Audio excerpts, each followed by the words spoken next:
नमस्कार, आप सभी का हमारे चैनल जय गुरुदेव उत्तराखंड में हार्दिक स्वागत है। जैसा कि आप सबको विदित है, हमारे चैनल पर महाराज जी से संबंधित अद्भुत कथाओं की श्रृंखला का क्रम जारी है। आप सभी दर्शकों का सहयोग हमें भरपूर प्राप्त हो रहा है। हमारे नए दर्शकों से भी आग्रह करते हैं, कृपया हमारे चैनल के साथ जुड़िए, सब्सक्राइब करिए और बेल आइकन को प्रेस करना ना भूलिए ताकि आपको हमारे वीडियो सबसे पहले प्राप्त हो सके। तो बिना देर किए आइए आपको लेकर चलते हैं आज की अद्भुत कथा की ओर। आज की अद्भुत कथा का जो क्रम है यह आपके लिए बहुत ही महत्वपूर्ण होने जा रहा है। क्रम को शुरू करने से पहले आप सभी से निवेदन है कि हमारे जो वीडियोस रहते हैं उसमें ईयरफोन का प्रयोग अवश्य करें, ताकि कई बार ऐसा होता है कि कुछ महत्वपूर्ण जो चर्चाएं हैं वह हमारी आप समझ नहीं पाते हैं या किसी वजह से आप सुन नहीं पाते हैं, तो उस कारण आपको अद्भुत कथा में कोई भी महत्वपूर्ण तथ्य छूटने से जानकारी पूरी उपलब्ध नहीं हो पाती है। तो आइए शुरू करते हैं आज की अद्भुत कथा। आज की अद्भुत कथा में महाराज जी कैंची धाम में विराजमान है और कैंची धाम की जो मनोरम दृश्य है बहुत ही प्रभावित करने वाला है। सुबह का समय है और महाराज जी का प्राय आप जानते हैं कि सुबह की बेला में महाराज जी के दर्शन के लिए बहुत सारी भीड़ एकत्रित सदैव रहती है। तो ऐसे ही भीड़ के बीच में महाराज जी विराजमान है। तो क्या देखते हैं कि एक संत जो कि बालक स्वरूप में है, उनका आगमन होता है महाराज जी के दर्शन के लिए, और महाराज जी की उस दरबार की भीड़ में संत जो बालक संत हैं वह भी स्थान पाते हैं और महाराज जी की चर्चा भक्तों के साथ चल रही है। भोजन प्रसाद सभी को दिया जा रहा है। तो ऐसे में महाराज जी उस संत बालक को पहचान कर आगे अपने समक्ष बिठा लेते हैं।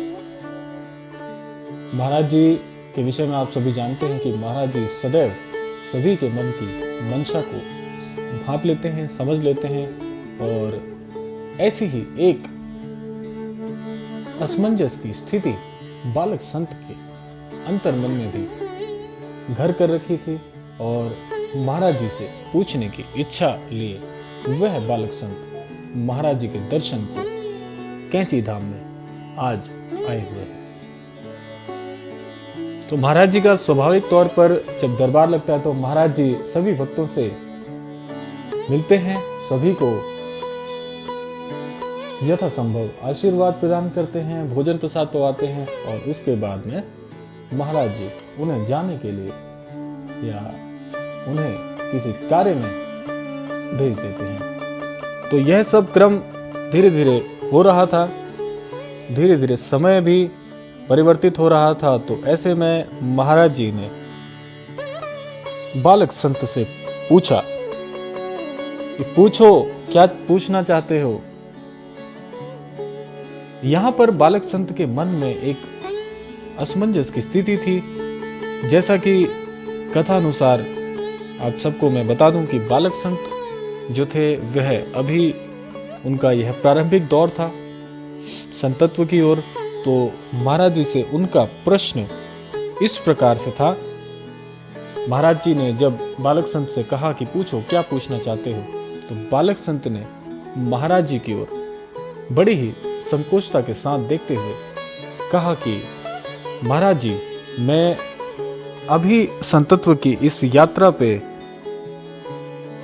निकल पड़ा हूं, मेरा यह प्रारंभिक दौर है। तो एक संत की सही पहचान क्या होनी चाहिए, या एक संत कब एक संपूर्ण संतत्व को प्राप्त करता है, एक संत कब एक शुद्ध संत कहलाता है। तो इस प्रकार महाराज जी से उस बालक संत ने प्रश्न किया और यहाँ पर महाराज जी द्वारा जो प्रत्युत्तर उस संत को दिया गया है वह सभी महत्वपूर्ण तथ्य मैं आपके साथ आज साझा करना चाहता हूं। तो आप सभी से अनुरोध है, कृपया हमारे वीडियो को पूरा देखें, आपको बहुत ही महत्वपूर्ण जानकारी मिलने जा रही है। तो जब बालक संत ने इस प्रकार का गूढ़ प्रश्न महाराज जी के समक्ष रखा, तो महाराज जी, आप जानते ही हैं हमारे महाराज जी को, महाराज जी बहुत दयावान है। महाराज जी ने उस बालक संत की ओर देखा और महाराज जी जानते थे कि अभी यह युवा जो अवस्था है उसमें यह बालक संत अभी कदम रखने जा ही रहा है और उसका जो मानसिक विकास है वह भी अभी उतना परिपूर्ण तौर पर नहीं हुआ है। तो इस प्रश्न का उत्तर महाराज जी ने उसकी आयु अवस्था को देखते हुए कुछ इस प्रकार दिया कि महाराज जी ने सबसे पहली बात बताई कि एक संत की जो नजर है सदैव उसके अंतर ध्यान में या प्रभु चिंतन में केंद्रित रहती है। यानी कि अगर सरल शब्दों में इसको कहा जाए तो महाराज जी के कहने का आशय यहाँ पर इस प्रकार है कि एक संत सदैव भौतिक दृष्टि से तो संसार को देखता ही है, लेकिन उसका जो केंद्रण होता है, उसका जो प्रतिक्रियाएं या उसका जो निर्णय लेने की जो क्षमता होती है वह उसके अंतर मन के आधार पर होती है। क्योंकि आप सबको मैं यहाँ पर बता दूं कि महाराज जी का जो आशय है वो अपने आप में बहुत गूढ़ है कि यदि एक व्यक्ति संतत्व को प्राप्त करना चाहता है इस भौतिक संसार के साथ साथ, तो यह भी बिल्कुल संभव है। क्योंकि जिस भौतिक संसार में अभी हम रह रहे हैं वह भौतिक संसार हमारे इस पूरे जीवन भर हमारे साथ चलता ही रहेगा, लेकिन हमें भौतिक संसार के अलावा अपनी एक आंतरिक खोज भी अवश्य करनी चाहिए। क्योंकि ईश्वर ने, इस महाशक्ति ने हमें इस धरती पर किसी उद्देश्य से जन्म दिया है और वह उद्देश्य क्या होना चाहिए? सबसे पहला उद्देश्य या जो हमारा परम कर्तव्य है वह है स्वयं की खोज। स्वयं का पर्याय जानना ही एक संत का बहुत, या इस प्रकार समझ सकते हैं कि उसका परम कर्तव्य होना चाहिए। तो महाराज जी भी इसी बात पर केंद्रण करते हुए कहते हैं कि एक संत का सदैव जो ध्यान है वह उसके अंतर मन में होता है, और इसके अलावा यदि वह व्यक्ति संत एक पल भी इससे दूर होता है तो वह अपनी पवित्रता खो देता है। अवश्य ही यह बात पूरी तरह महाराज जी ने इस प्रकार से कही है कि एक संत सदैव ईश्वर भजन कीर्तन, ईश्वर का चिंतन, समाज की भलाई, दूसरों के लिए कार्य करना, इसी के इर्द गिर्द सदैव रहता है। या इस प्रकार आप इसको समझ सकते हैं कि वह संत इस सब चीज का केंद्र होता है और जितनी भी उसके द्वारा क्रियाकलाप हैं या उसके द्वारा किए जाने वाली प्रतिक्रियाएं हैं वह सभी उस संत के इर्द गिर्द रहती हैं और वह संत उन सभी अवस्थाओं का, उन सभी कार्यों का केंद्र रहता है। तो सही मायने में वही एक सच्चा, एक शुद्ध संत कहलाता है जो इस प्रकार परोपकार को सदैव अवश्य उसी पर ही सोचते रहता है। एक संत सदैव अपना जीवन दूसरों की भलाई के लिए, दूसरों की सहायता के लिए, दूसरों को आशीर्वाद देने के लिए, दूसरों को ईश्वर के विषय में बताने के लिए ही सदैव इस धरती पर अवतरित होता है। तो महाराज जी के इस प्रकार से प्रत्युत्तर सुनने पर वह बालक संत गदगद हो उठा। महाराज जी को बहुत ही अभिनंदन स्वरूप प्रणाम किया, महाराज जी से आशीर्वाद लेकर, महाराज जी से भोजन प्रसाद पाकर और इस प्रकार ज्ञान की बात सुनकर वह संत बालक अपनी इस संतत्व की यात्रा पर बहुत आगे निकल गया।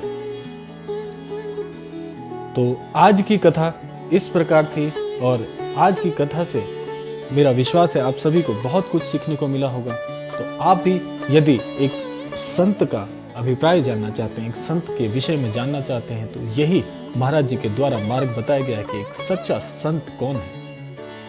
तो यह सारी चीजें एक संत के लिए पूरे जीवन में या पूरे जीवन भर उसके लिए उपयोगी होती है। तो आज का क्रम यहीं पर समापन की ओर आ चुका है। आप सबको ये कथा कैसी लगी, महाराज जी के द्वारा दिया गया यह ज्ञान आप सभी के लिए उपयोगी हो ऐसी कामना करते हैं। और आप सभी से यह भी अनुरोध करते हैं कि जो भी नए दर्शक अभी इस वीडियो को देख रहे हैं, हमारे चैनल को सब्सक्राइब करें। इसी प्रकार की और भी महत्वपूर्ण जानकारी भरी वीडियोस हमारे चैनल पर उपलब्ध है। आप वीडियो वाले जो शीर्षक है उसमें जाकर सभी तरह की वीडियोस ज्ञान से संबंधित महाराज जी के द्वारा जो भी बातें बताई गई हैं वह सभी हमारी वीडियोस पर उपलब्ध है। कृपया हमारे चैनल पर जाएं और इस प्रकार से महाराज जी के द्वारा कहे गए ज्ञान के इस भंडार से आप सभी के लिए उपलब्ध है। तो आज का क्रम यहीं पर समापन करते हैं। मिलते हैं आपसे अगले क्रम में। तब तक के लिए जय गुरुदेव, जय श्री राम, जय उत्तराखंड।